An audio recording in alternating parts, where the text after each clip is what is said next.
SOAP documentation is a widely used method for documenting patient encounters and is a key part of home health documentation. It provides a structured record of your patient's condition, progress, and the care you provided.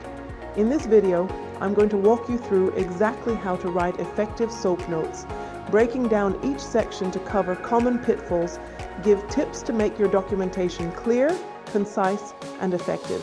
Let's get started. What is a SOAP note?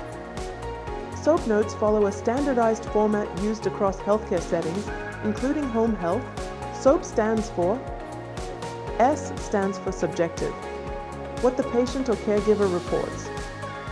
O stands for objective, measurable data and clinical observations. A stands for assessment, your clinical interpretation of findings.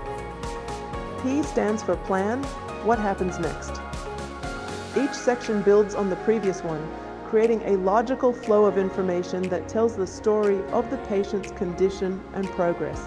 If your SOAP note is well written, another clinician or even an auditor should be able to read it and understand exactly what's going on with the patient. Subjective. The subjective section includes information that is based on the information that the patient or their family member tells you about their condition. It's the personal experience of the patient, including their symptoms, feelings, and concerns. It's essentially what they say about their health. The subjective section is typically written in narrative form and may include changes in pain, mobility, or symptoms, new complaints or challenges since the last visit, medication issues such as side effects and missed doses, emotional or psychological concerns. Example of strong subjective documentation. Patient reports increased weakness and pain over the past 3 days, stating it is harder to get out of bed and walk to the bathroom. Rates pain 7 out of 10 and states, I feel drained all the time and my right knee hurts. Avoid statements such as, patient is fine today. This statement is too vague.